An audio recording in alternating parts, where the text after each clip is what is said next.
Dr. John Kesavis, the President of the Round Table on Sustainable Palm Oil, Mr. Daryl Weber, the Secretary General of the Round Table on Sustainable Palm Oil, advisors, executive board members of the Round Table on Sustainable Palm Oil, Excellencies, distinguished guests, participants, ladies and gentlemen.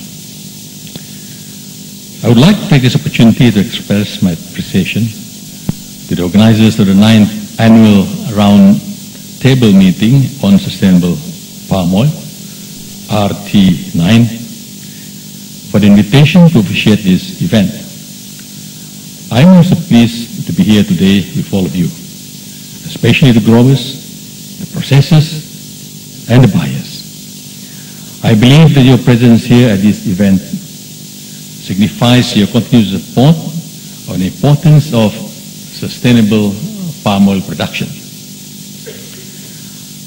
I would also like to take this opportunity to extend a warm welcome and wish Selamat Datang to Malaysia, to all the delegates, especially from overseas. I wish you a very pleasant stay in this beautiful state of Sabah, Malaysia, commonly known as the land below the wind. Sabah is rich in flora and fauna, and more importantly, a lot of places for you to discover. That means you don't have to stay in KK all the time. The convening of RT9 and the overwhelming response to this event reflects the seriousness of all the stakeholders in the industry on the issue of sustainability. It is also heartening to know the cross-section of the participants present here today to deliberate on the approach towards sustainability. Ladies and gentlemen, the oil palm industry is an important pillar in the nation's economy. It is indeed the backbone of the country's agriculture sector and has contributed significantly towards the economic development, providing employment opportunity to Malaysians, raising the income level, and elevating poverty, particularly in the rural hinterland of the country. Currently, the total planted area is recorded at 4.8 million hectares, which is close to 70% of the total agricultural land utilization in Malaysia. The oil palm industry provides direct employment to more than 600,000 people, including 300,000 smallholders. The industry, on an average, contributes 3% annually to the gross domestic income and is one of the country's major socio-economic drivers.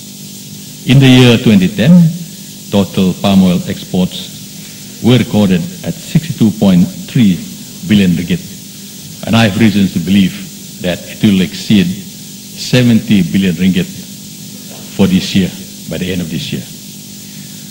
The development of the palm oil industry in Malaysia was given a new direction by being part of one of the drivers under the Economic Transformation Program, which is aimed towards making Malaysia a high-income country come the year 2020. The palm oil industry is envisaged to contribute towards generating a gross national income of 178 billion ringgit by the year 2020 through the implementation of 8 projects covering both the upstream and downstream sectors. The government on this path will continue to identify enabling measures to further strengthen the role of this industry in the future. This is factoring the limited land available for future expansion and the need to move this industry up the value chain into production of more value-added products. In the context of enhancing productivity, Malaysia has invested in genome research to identify the genetic blueprint of the oil palm. This will provide a window to develop better quality planting materials that are disease resistant and high-yielding fruits with better oil extraction rates. In the longer term, we hope to increase the national productivity to around 6 tons of crude palm oil per hectare compared to the current national average of 4 tons of CPO per hectare. In addition, the government will continue to provide assistance to the smallholders to replant unproductive old palms. In the case of the downstream sector, the oil palm offers opportunities in a number of areas, which include the production of nutraceutical products and a source of second-generation biofuel. In this context, Malaysia will continue to encourage the development of integrated facilities through the establishment of palm oil clusters. In Malaysia today, Malaysia will continue to undertake measures towards making the oil palm industry environmentally friendly by encouraging the industry to trap methane and research into the utilization of the palm biomass. I'm optimistic the aggregation of all these measures will further enhance the development of the Malaysian palm oil industry and without doubt boost the image of the palm oil produced by Malaysia. I would like to put on record that the Malaysian palm oil industry is rather independent and does not require much support from the government, which would otherwise be distortive to the economy. This is indeed a manifestation that the palm oil industry in Malaysia is viable and sustainable. Ladies and gentlemen, the development of the oil palm industry has never been without challenges. Environmental and consumer advocacy groups, particularly in Europe and the US, have stepped up claims that the oil palm sector is destroying large tracts of forests and encroaching on the natural habitats of endangered species. For example, a report entitled "The Last Stand of the Orangutan, State of Emergency" claims that oil palm plantations are expanding so rapidly in the rainforests of Malaysia that almost no virgin forest will remain by the year 2022. It has also been claimed that an equivalent of 300 soccer fields are deforested every hour for oil palm plantations. I am of the view that all these allegations are baseless and based on the premise of fear on the competitiveness of the oil palm industry. Malaysia's awareness and commitments towards the environment can be traced back to as far as the introduction of the Taman Negara enactment in Kelantan and Terengganu in 1938 and followed by Pahang in 1939.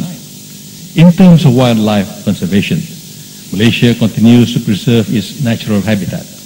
For example, an area of 250,000 hectares in the Ulu Segama Malua, Sabah, was designated as a forest reserve to protect orangutans. Efforts are being made to correct orangutans through wildlife corridors in and around the oil palm plantations.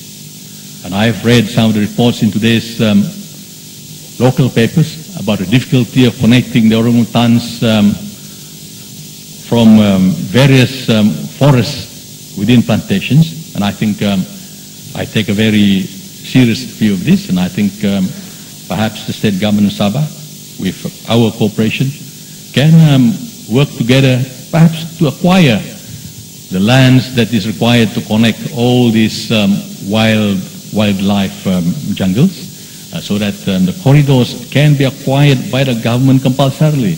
I have no hesitation in recommending that this be done, and I would like to say that